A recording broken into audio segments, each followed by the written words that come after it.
Tom Cotton is from the Road Haulage Association. Morning to you, Tom.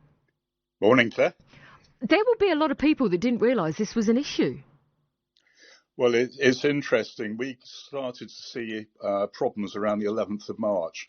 And interestingly, on the 23rd of March, the British Medical Association, the NHS and the General Medical Practitioners Council were sent a guidance note which essentially cancelled all non-urgent medical forms. So that included the DVLA medicals.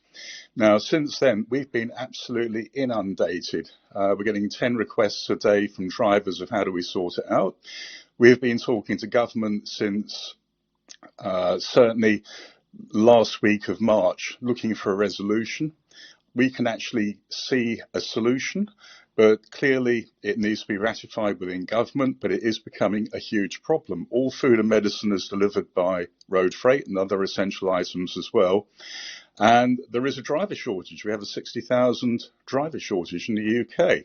So that compounded with all the other issues, we are certainly seeing a lot of difficulty by operators being able to staff vehicles. They're asking how they're going to be driven.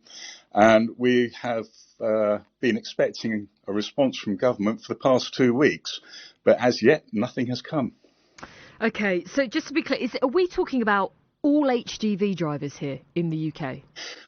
Well, it's not only HGV drivers, it's also PSV. But obviously, Road Haulage Association is concerned with HGV drivers.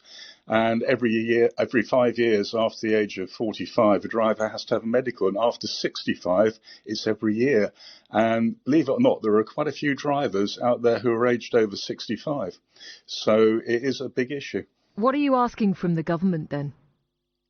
Well, we want a fix put in place. We've had heavy goods vehicle testing deferred for 3 months, as cars have for 3 months. Now, what we would like to see is drivers self-certify for a period of 3 months that they are fit to drive. Obviously, isn't that it's dangerous, difficult. Tom? Well, self-certifying and extending licenses. I know you need drivers, but are there not safety issues to think about? This would be for a very short period, not long at all. It could even be for a month just to get us over this crisis, because the problem is, without having the licenses, we are losing the drivers. Yeah. I mean, how's your industry coping in general, aside from medical testing?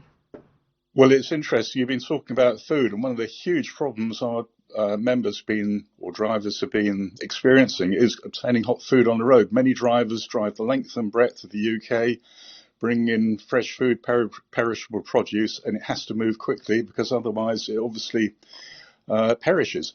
And they themselves have been experiencing problems at motorway service areas because many of the fast food cafe outlets have closed. So there's a bit of an appeal here for truck stops. Any truck stops who can keep going, please do, together with the shower facilities. And those drivers quite often leave home on a Monday morning and won't come back till Friday. So showers, toilets and everything else, we're seeing those impacted because of the hygiene situation, and obviously the operators of motorway service areas and truck stops need to make sure the places are clean. OK, Tom, we'll stay in touch and see what happens with this. Tom Cotton there from the Road Haulage Association.